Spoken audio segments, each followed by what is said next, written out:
May sakit ako, putang ina. Hindi ko bet.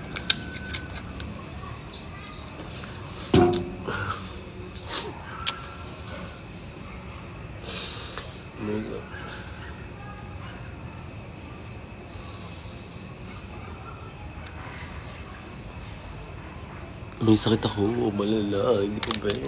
My God. See you tomorrow. Yes, Dragon's out tomorrow. I'll see you there. The Rose of Ghana. Yes, babes. So, as much as possible today, parang hindi ako lalabas kasi magpapagaling muna ako para for tomorrow perfect. Ganun. Parang over ang fantasy. Baby, I don't drink. Kumain na muna ng pinakbet.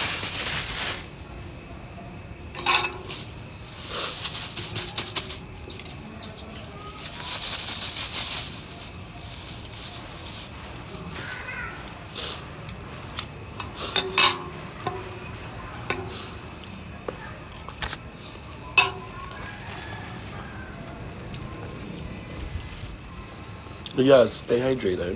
Water. Ang sarap naman ng pagkain sa ano, no? Sa karinderya. Minsan lang kasi ako magkarinderya eh. Kapag amats ko lang. Ang sarap nung ano, pinakbet.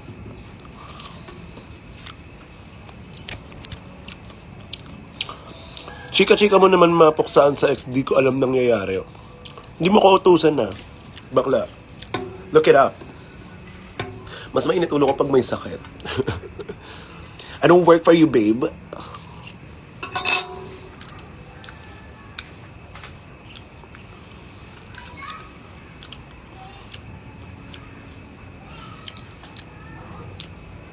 Carinderia food hits different. Yes. Tapos bumali pa ako ng adobo.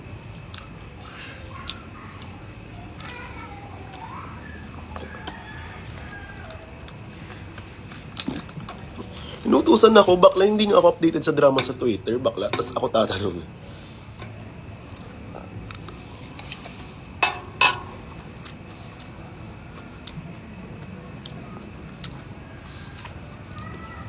Mas mainitin pa naman ulo ko.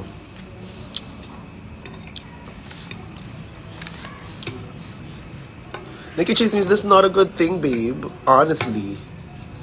Nikki Chismis, honey, you have better things to do than to, you know, than to care about the shit of other people.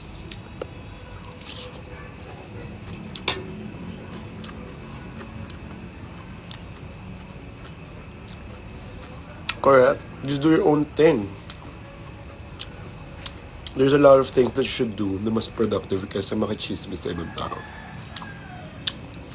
I don't even know the drama.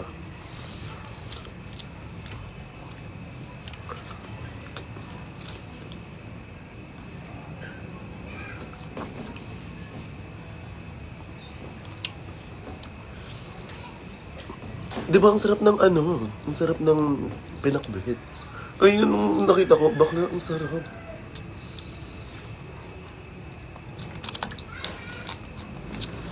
Hindi yun kagat po. It's, it's yung pangangaral. Hindi yun kagat, bakla. Iba yung pangangaral sa pangangagat. Kasi yung pangangagat, may ill meaning behind it. Yung pangangaral wala.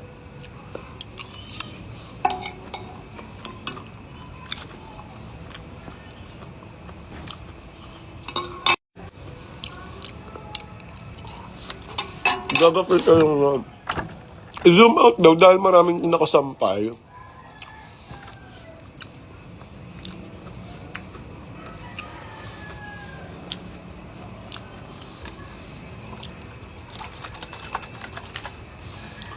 Noon ko ng pinakbet, sarap naman ng kain mo. Yes, sarap gago.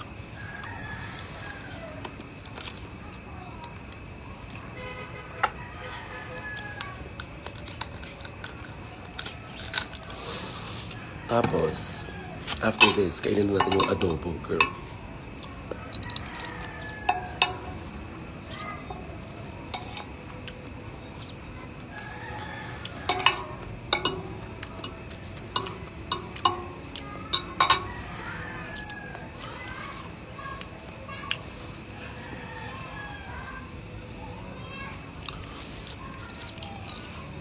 Hindi ako nagkakanin. I don't do rice. Gusto ko rin pinakbet na kasi di ako kumakain ng okra. Mali yan, sis. Kailangan kumakain ka ng gulay. Yung mga kaibigan ko din, like, parang minsan kapag sinasabi lang hindi sila kumakain ng gulay tsaka isda, oh my gosh, you're such a child.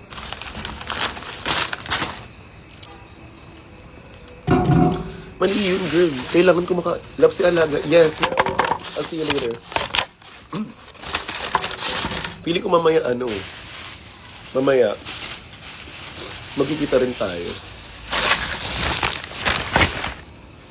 Ito adobo naman yung atake niya. Tapos, dun sa karinderya na yun, alam na nila kung ano yung mga bet ko. Like, hindi nila ako binibigyan ng taba, hindi pwede. Tapos, before, nung super diet ako, dun ako bumibili ng pagkain. Tapos, kasi dati, sobrang intensive dun diet ko. Kahit sa pinakbet, pinapatanggal ko yung squash, yung carbs. Kasi bawal nga ako mag-carbs before. Ano lang. Gusto ko na protein.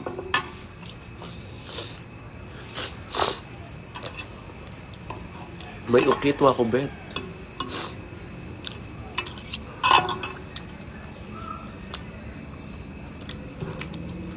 Parang gusto ko din tuloy ng adobo. Gaga perfect siya.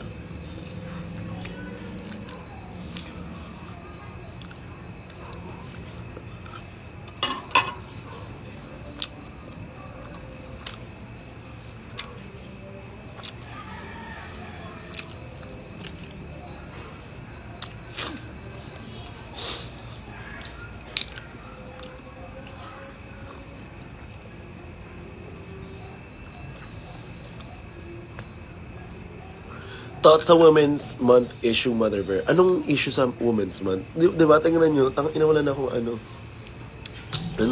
like, hindi na ako updated kasi nga, I don't go on Twitter that much. Like, I have more important things to do than Twitter, babe.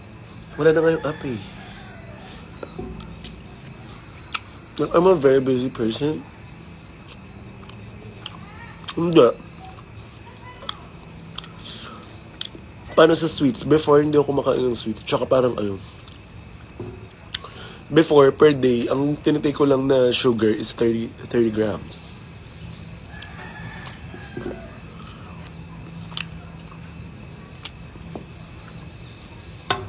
Sarap ng adobo, putang ina.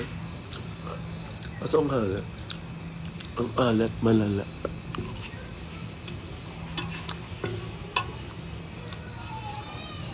GG Perosion.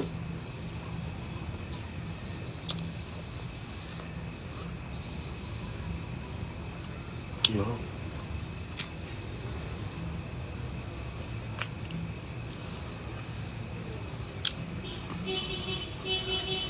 Tagas nung karne, hindi na ako babil sa kanin din. Ganap mo yung hindi ko bet.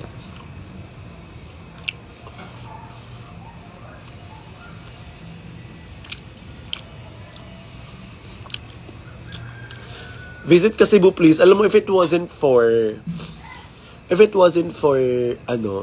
Beyond Limits, hindi ako makaikot ng Pilipinas.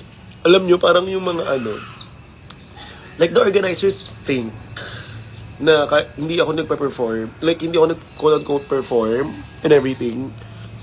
Pero like, hindi nila ako binubuk kasi feeling nga nila hindi ako hindi ako nagpa-perform. Pero bitch, I can sell tickets. Like, hindi na naisip. So parang in the grand scheme of things, yeah, okay, maybe you guys are hiring performers, but do they sell? I don't think so, babe.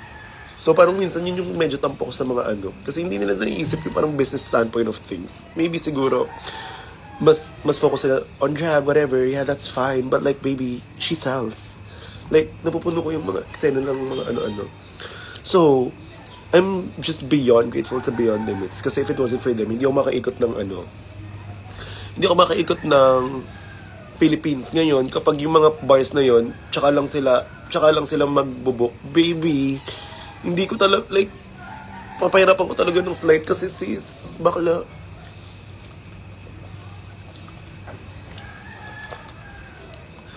Feeling nyo naman wala akong ambag sa, like, I don't know.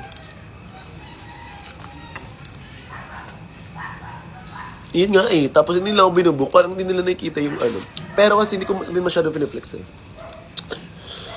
Kasi parang for me, I'm just so grateful for like every ano.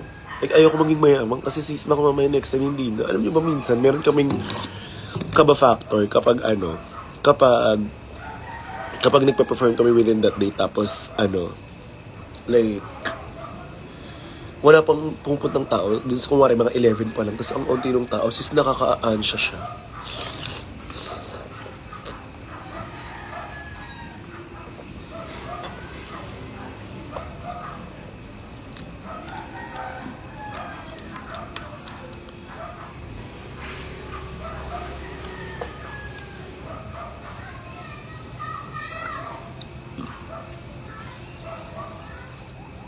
May sakit si Bayot, di ko ba? Presence mo lang, Gora, ako dyan. Oh my gosh, thank you. Fuck. Ang sakit ng dibdib ko. Fuck. Parang kailangan ipahinga talaga. Oh my gosh, I'll see you guys later. Ipapahinga na to.